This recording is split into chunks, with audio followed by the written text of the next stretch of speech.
At my parents' anniversary dinner, my dad wished my sister was their only child. I walked out and cut them off. Months later, their business collapsed and I made sure they could never recover from it. I, Lauren, 34, believed I had witnessed all of my family's partiality. The clinking glasses and laughter during my parents' 35th anniversary dinner in a busy Chicago restaurant died down when my dad got up and spoke sharply. He said, "We wish your sister was our only child." While focusing on me, there was silence in the room. Beyond the words, my sister Vanessa's smug smile was evident. Uncles, aunts, and cousins all looked on. My chest began to get hotter. I didn't cry, though. I didn't shout. Knowing that this was the last straw, I simply felt like I was burning inside. I had invested money and my heart into their failed company for years, only to be used as a punching bag. Something broke that night. I could no longer stand it any longer. With my heels clicking on the hardwood floor, I left already deciding what to do next. Their idyllic little world began to fall apart a week later, when their wish was granted in an unexpected way. Think of it as you. What would you say? Tell me about your country as well, so I can see how far this story has spread. I was always the afterthought as a child. Richard and Margaret, my parents made sure I never forgot it. They would beam at my sister Vanessa when I was a child, complimenting her flawless smile debate team awards and straight A's. If they saw me in the room, I was lucky. I still feel the pain of those years, such as when I won a math competition and they were too busy applauding Vanessa at her recital to come. With a smug nod, Vanessa absorbed it all, as if she were deserving of all of their affection. It was more than words. Everything was formed by their preference. During family dinners, Vanessa's stories, her most recent promotion, and her ambitious plans were the main topics. "Let's hear from your sister." Mom would interrupt if I talked, and Dad would nod while staring at her. I learned to swallow the pain and keep quiet. It wasn't only at home, though. At family get-togethers, they would parade Vanessa while I followed in the background unseen. They once boasted about Vanessa's new position at a retail chain all night long at a cousin's wedding without bringing up the fact that I had recently been hired as a finance manager. The worst part is that it's their business. In Chicago, my parents ran a modest clothing and accessory shop business. Despite being their pride and pleasure, it was constantly in danger. You name it, poor choices, late payments, etc. I helped them out every month, not just once, by sending $600 from my funds and offering hours of free financial assistance to keep the business going. I would do calculations, bargain with vendors, and even optimize their inventory management system. Were they appreciative of me? No. Even though Vanessa's proposals were at best ambiguous, they would still call her to brag about how her marketing ideas had saved the day. My work, a fresh sign here, a discount there, hardly a nod.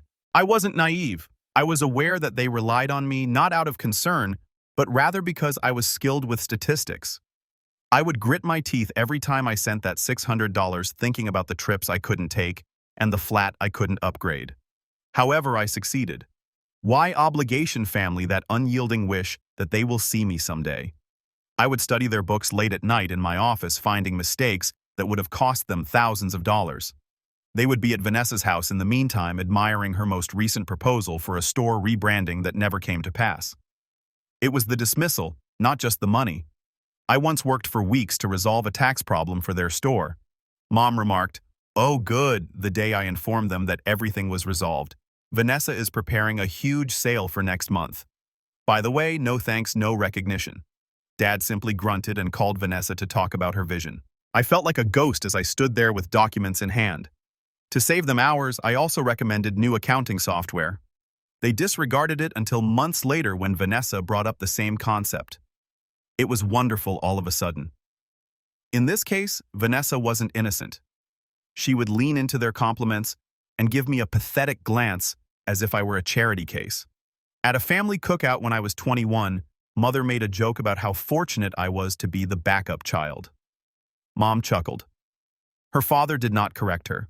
The image of the knife twisting each time they elevated her stuck in my mind.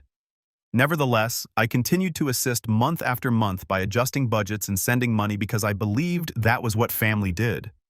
I can clearly see it now. They not only took advantage of my money, but also my time and abilities. The person they depended on but never respected. I was their safety net. I chased their approval with every check I wrote and every late-night phone call on their finances. However, approval never materialized. After enlisting my assistance, they would turn around and extol Vanessa as though she were the reason their store was surviving. Wondering why I kept trying, I would lie awake and stare at the ceiling. Obligation, shame, perhaps a glimmer of optimism that they would change. On the evening of their anniversary, that hope died. I was going to stop being their afterthought, even though I had been for years. There was a lot of laughter in the restaurant until it stopped. All of my relatives' aunts and uncles were dressed up for my parents' 35th anniversary, and I sat at the long table with them. The air was filled with conversation and the clinking of wine glasses, but Vanessa was the center of attention. A cousin smiled and leaned forward. "I heard you're doing really well in retail, Vanessa. Already a regional manager." She nodded, savoring the compliment with a refined smile. Another family member added, "The decorations in your store are fantastic. You have a true gift." Mom grinned and spoke loudly. Dad nodded, his chest puffed out as if Vanessa were their greatest accomplishment. "She's always had a knack for business." Silently, I listened as the table praised her for her most recent promotion, creative marketing strategies, and customer likability. It continued without end. Not a single person brought up my work. For years, I had been in charge of finances, keeping businesses afloat.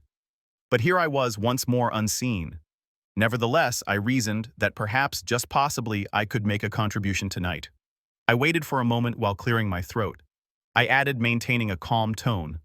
"I've been looking at the family store's numbers. Your overstock is costing you money." Leaning forward, I prepared to convey the strategy I had spent weeks drafting out, a streamlined way to increase their profitability. If you change the inventory system and cut some suppliers, you could save thousands a year. The table fell silent, but not in a pleasant way. Vanessa's lips curled into a grin as she lifted an eyebrow. "Inventory? That's adorable," she remarked in a condescending tone. "Use your spreadsheets as a guide." My stomach turned as other cousins laughed and said, "I have real ideas." Mom's voice was sharp as she jumped in. "Let's avoid boring everyone with numbers, sweetie. Vanessa has already started organizing a large summer sale." With my hands clutching the napkin beneath the table, I felt the heat rise to my face as Dad sipped his wine without even looking at me. "Yeah, Vanessa knows what she's doing," he muttered. After weeks of preparation, my idea was rejected in a matter of seconds, as if I were a mere intern presenting my proposal to the CEO. I forced a smile and tried again. "Numbers aren't all that matters. I could acquire better terms by renegotiating with vendors.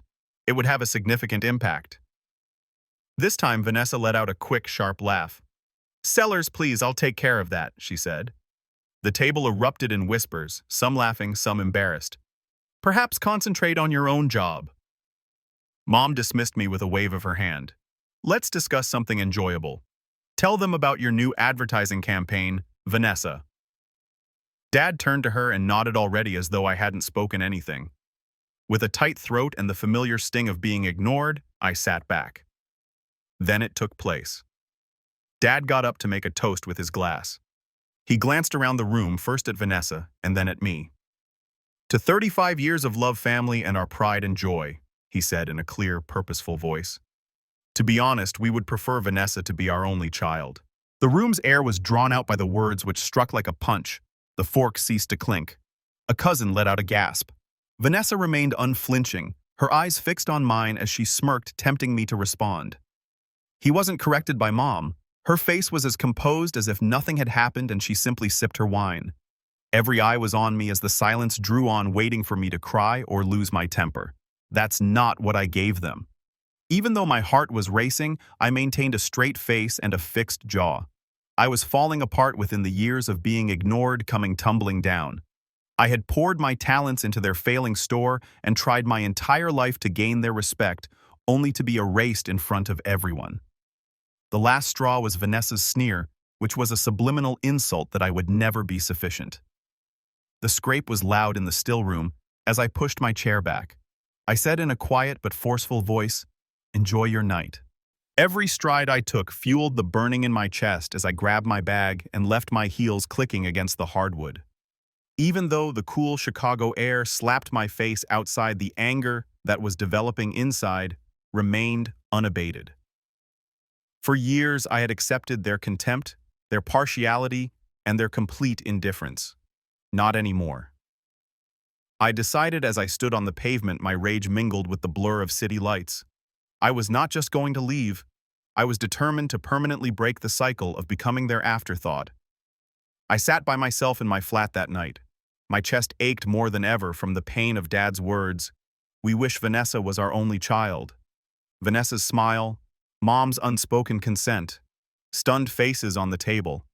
I kept thinking about them, and every recollection fueled a decision I had been putting off for years. I was done being their invisible fix-it guy, their financial account, and their afterthought. I had invested $600 a month in their failing store and devoted numerous hours to keeping their business afloat by haggling with vendors and reconciling their records. For what purpose? To be ridiculed, brushed aside, and obliterated in public view? Not anymore. Despite the wrath coursing through me, I steadied my hands and grabbed my phone. I put a message into our family group chat, which consists of Vanessa, Mom, Dad, and me. I finished assisting with the store. No more cash, no more guidance. Best of luck. Knowing what mayhem it would cause, I hit send with a beating heart. My phone lit up in a matter of minutes. Dad was the first to call, and I didn't bother to check the message. Mom texted back asking, "What's this about?" Vanessa sent a single word, "Really? Call me now." I felt a weird serenity as I gazed at the television, their words blending together. I had no intention of responding. Not this evening. Never. The number of calls increased by morning. Dad's tone changed from bewilderment to annoyance as he left 4 more voicemails. In one, he remarked, "We need to talk about this," as though I owed him an explanation. My inbox was overflowing with Mom's lengthy, meandering emails about how the store was our family's legacy and how I couldn't just leave them. Vanessa demanded in a loud voice that I stop overreacting when she called twice. I left all calls on voicemail and all emails unanswered. Even through the screen, I could feel their panic, but I didn't feel bad. For years, they had depended on my resources and knowledge, and they had always praised Vanessa rather than me. They would now have to deal with the fallout. Without me, the store was in disarray. I anticipated it would be. My $600 a month prevented suppliers from turning them off and paid their past due invoices. The only thing that had kept them afloat had been my advice, which involved spending hours examining their finances and optimizing their business processes. They would quickly sink without it. I had no sympathy for them. I was liberated. I was not trying to win their approval for the first time. Wasn't pleading for a shred of dignity. I was reclaiming my authority. It was also pleasant. Vanessa wasn't finished, though. I received a notification 3 days later about a new post on her Facebook page that was visible to all of our family members and friends. She didn't name me, but the message was clear. Some people think they're indispensable, but they're just jealous and petty, stirring drama to feel important. My cousins and mutual acquaintances were guessing and even tagged me in their comments. The private messages followed with friends inquiring about my well-being and others implying that I had been challenging at work. Vanessa continued after that. She made another post on my failed romances, this time stating that I was too preoccupied with my work to maintain a lover. It's all lies. However, the harm had already been done. Every notification that buzzed across my phone poked fun at my life, career, and reputation. My jaw was clenched as I read through her posts. This was a new low for Vanessa, who had always been arrogant. To divert attention away from their failing store, she was attempting to portray me as the bad guy, the unstable one. I had the option to retaliate and reveal their private information, including how they had pleaded for my assistance and how Vanessa's clever ideas had failed. However, I didn't. Playing her game would require me to respond, and I was done with that. I ignored the mounting mountain of emails from Mom and Dad, muted her number, and blocked her on Facebook. The issue now was not mine, but their desperation. The pressure persisted. Dad left a message that began softly but became abrasive after calling from a new number. He screamed, "You're hurting the family," as though I had degraded them. Mom's subsequent email was a guilt trip in which she accused me of destroying our relationship because of a miscommunication. Vanessa texted, "You can't just walk away like this," in all uppercase. I deleted it without responding. I wasn't convinced by what they said. All they did was validate what I already knew. They showed no concern for me. What I could do for them, the store, their reputation, and their comfort was important to them. That was the important thing. I served only as a tool. Every missed phone call and unread message seemed like a tiny win. I refused to fall back into their pattern of ignoring and relying on them. Vanessa continued to post ambiguous teasing about unappreciative persons or betrayals in her family. I was not broken by their sting. Her lies prompted my coworkers to start asking questions, but I ignored them and concentrated on my work. I wasn't going to let her smear bring me down since I was good at my work better than Vanessa ever was at hers. As I sat at my desk, I considered how the store would fail without my assistance, and how they would have to rush to repair what I had kept intact for so long. I felt no sympathy. I felt determined. They had overpushed me. They would finally understand what it meant to lose me. I wasn't simply leaving, I was preparing them for collapse. I wasn't finished yet either. I took a plane to Florida a week later. It wasn't a snap choice to go see my grandfather Walter. It was planned. I had ignored Mom's guilt-tripping emails, Dad's voicemails, and Vanessa's scathing Facebook posts for days, all of which were attempting to entice me back into their web. I wasn't going back, though, not to their drama, not to their store, nor to their lies. I wanted someone with the ability to make a difference, and someone who would listen. That individual was Grandpa. I knew he would listen to me because he had always been fair, a quiet man who could see right through appearances. I had enough time to practice my response because the flight from Chicago to Tampa took just over 3 hours. After landing in the muggy Florida weather, I rented a car and made my way to Grandpa Walter's modest beachfront home. As I drew up, he was waiting on the porch, a smile spreading across his worn face. In a rough yet kind voice, he remarked, "You seem to have something important to share." With the burden of the previous week pressing down on me, I gave him a hug. As we sat in his living room, I let everything out while an ancient fan hummed in the background. I began by talking about the anniversary supper. I explained to him how her sneer went deeper than his words as Dad got up, glass in hand, and said they wished Vanessa was their only child. They lauded Vanessa's half-baked initiatives as I described the years of being marginalized, having my efforts and thoughts disregarded. I presented the $600 a month that I had been using to maintain their store for years directly from my funds. I talked about the late nights they spent resolving their tax problems, negotiating with suppliers, and optimizing their business processes only to be met with contempt or silence. Then I came upon Vanessa's blogs, where the falsehoods about my connections and job were catching on like wildfire among friends and relatives. Grandpa Walter's expression hardened as he listened. When I brought up Dad's toast, his hands, which had been hard from years of construction work, clenched into fists. "They made that statement in public?" he asked in a low, nearly growling voice. I nodded and took out my phone to show him the screenshots of Vanessa's posts that I had taken before blocking her. After reading, "Some people think they're indispensable," cousins who had purchased her story commented.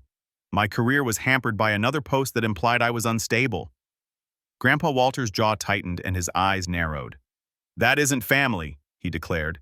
He stood pacing the room, his rage evident, and said, "That is betrayal." The family knew that Grandpa Walter had amassed a modest fortune in real estate, including several rental properties and land in Florida. He had always intended to divide it among his children, including Dad, and set aside a portion for Vanessa and me. He shook his head now, though. He remarked, "I've seen how they treat you." I had hoped that things would improve, but this is unacceptable. His voice was firm yet ferocious as he sat down. "I am altering the will. They are not worthy of any money." I didn't press him. I didn't have to. That afternoon, Grandpa Walter contacted his attorney, a sharp-eyed man in a suit who showed up there in a matter of hours. While they talked about the adjustments, I sat silently. Grandpa Walter made it obvious that Vanessa, Mom, and Dad were not present. Everything would be given to me, including the land and properties, with a percentage going to a nearby charity that he had long supported. With a gentle yet steely gaze, he assured me, "You've earned it for who you are, not just for what you have done." His comments weighed heavily on me, and I swallowed hard. I felt seen for the first time in years. It was not the end of Grandpa Walter. He inquired about the store's financial situation, including how much I had contributed and how they had depended on me. He shook his head once again when I described the $600 a month and my unpaid consulting. He stated, "Not out of sympathy but with assurance, they'll crash without you. Give them permission." Knowing he was correct, I nodded. The store was already struggling, and if I didn't aid them, they would have to deal with the supplier debts and tax penalties I'd been avoiding. The following day, with more determination than ever, I took a plane back to Chicago. I didn't give Vanessa mom or dad any calls. I didn't look at their texts or emails. I no longer had to deal with the store. Let them handle the problem they'd been ignoring for years, the audits and the past due invoices. I felt as though I had lost a burden that I had been carrying for too long. I met up with my buddy Emily, who had always supported me, back at my flat. I told her everything, including the meal Vanessa's posts and my trip to Florida, while we were having coffee at a tiny cafe close to my house. Emily listened with soft, wide eyes. She stirred her latte and added, "You made the right decision. They have always taken advantage of you. It's time for you to prioritize yourself." Simple yet truthful, her remarks struck a chord. She didn't pressure me to make amends or forgive. She simply understood. "Pay attention to you," she said in a strong tone. "Your life, your career, their drama is not worth as much as you are." I nodded, appreciating her support and clarity. Despite her hectic marketing work and personal struggles, Emily always found time for me, even if I didn't ask. I sensed a change. As I was leaving the coffee shop, Grandpa Walter made a choice based on more than simply property or money. It was a line in the sand, justice. I was no longer battling for their acceptance. They would have to face their future without me while I was constructing mine. 6 months later, their entire world collapsed. Once supported by my funds and counsel, the family business failed due to poor management. The suppliers cut them off and the invoices mounted up without my $600 a month.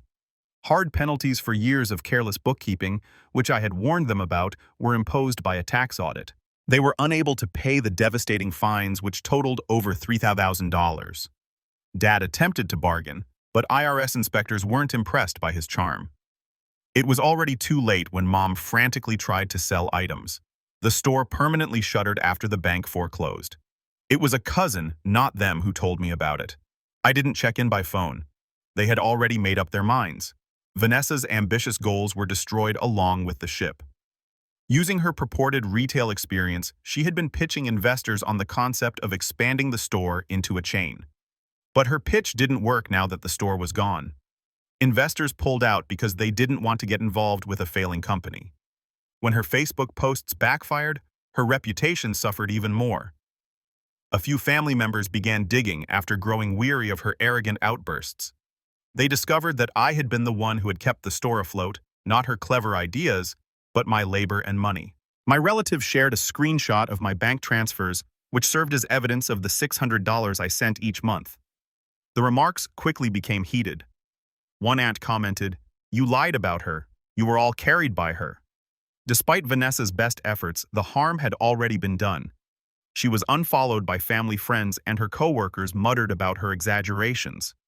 No one believed her justifications, so she was left fumbling to keep her face intact. Both Mom and Dad had to face their own consequences. Their obligations, accrued over years of bad choices, engulfed them in debt in the absence of the store's revenue. To maintain appearances, they had taken out a second mortgage, relying on my assistance to fill the voids. They skipped payments now that there was no money coming in. Their modest 4-bedroom home, where they had resided for decades, was confiscated by the bank. Their possessions were crammed into storage when they moved into a small flat when the truth became out. Relatives who had previously applauded their every remark became icy. At a family cookout, an uncle called Dad out, accusing him of pushing her away. For what purpose? Mom attempted to play the victim by saying I had left them, but it was obvious what had happened. Everything came out, including my bank statements and my emails with advice they had disregarded. They were no longer invited to parties by cousins, and their calls were not returned. Grandpa Walter did not waver. Despite hearing about the store's demise via a friend in Chicago, he chose not to contact Vanessa Mom or Dad. He confirmed the new will in a handwritten letter that I received. "It is finished," he wrote. "You own the land and properties, some of which are donated to charities. They will not receive a dime." With his signature on the document final, he would cut them off entirely. I felt a silent sense of relief rather than victory. His choice had nothing to do with punishing them. It had to do with justice, something they had never offered me. He refused when Mom called and begged for a meeting. He called her and said, "You made your bed," before hanging up. He banned Vanessa's number when she attempted to text him. Too proud or too embarrassed, Dad didn't even try to reach out. I kept my distance and concentrated on living my own life. I was doing really well as a financial manager. A tech startup that trusted my gut had given me a significant customer. Still filled with guilt trips, I didn't check on the store or respond to Mom's occasional texts. I had nothing to do with their demise. They relied on me to support Vanessa since they had based their entire existence on lies. They were now experiencing the repercussions. I heard rumors from the family that Vanessa's most recent job interview had failed, that Mom was selling jewelry to pay the rent, and that Dad was taking on odd jobs. I refrained from boasting, knowing that I had done what I had to do.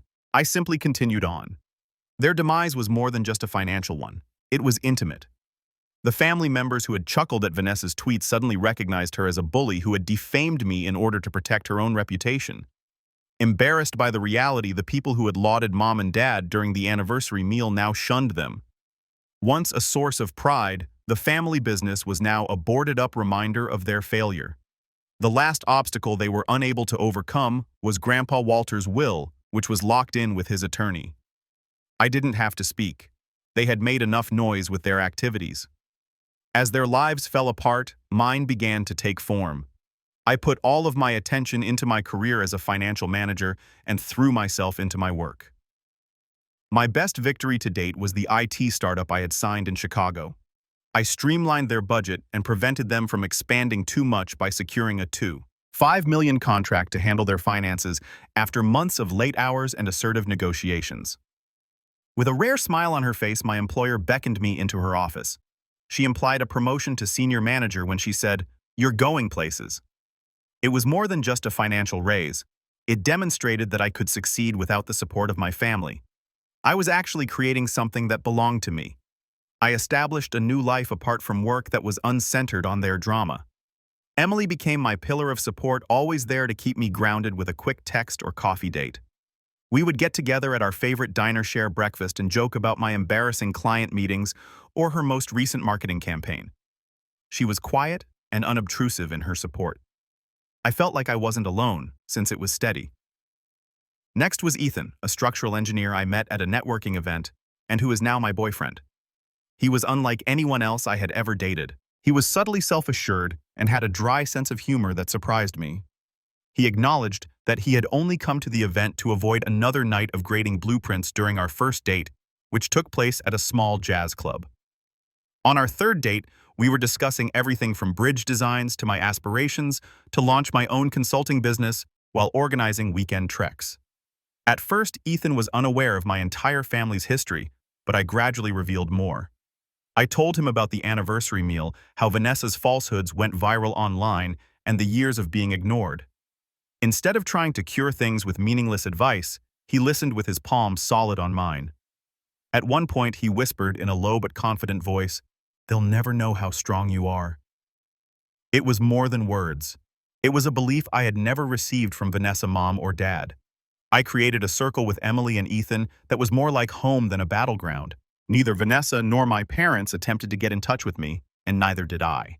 A cousin said they were having trouble with Vanessa juggling retail jobs, Mom selling crafts online, and Dad taking jobs at a warehouse. I had no sympathy for them. They had valued my contributions and treated me like family for years. However, they decided to uplift Vanessa while tearing me down. Now their silence was just another decision, and I was done allowing it to harm me. From Florida, Grandpa Walter sent me a postcard with a little statement expressing his pride in me. It was sufficient. I didn't require their excuses or their apologies. People who accepted me for who I was were what I needed. I was deeply affected by the lesson, but it was obvious. Value those who genuinely care about you rather than those who take advantage of you.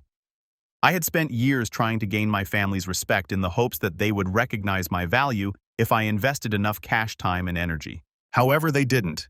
They took and offered nothing in return. Grandpa Walter, Emily, and Ethan were the ones who arrived there without any conditions and were the ones who mattered. That realization altered the way I navigated the world. I began investing in individuals who gave it to me instead of looking for approval from those who wouldn't. I didn't have an ideal life. Work was hard, and sometimes I questioned whether I had been too harsh in pushing my family away. Then I would recall Mom's stillness, Dad's toast, and Vanessa's sneer. I would recall the years of invisibility and the falsehoods they propagated to preserve their reputation. In their story, I wasn't the bad guy. It was me who had left to protect myself, and it made me better. Emily's terrible puns and Ethan's laughing transformed my apartment, which had previously been a site of late-night worry, into a sanctuary. After a means of self-promotion, my career has now become a source of pride and a testimonial to my abilities after I stopped bearing their burden.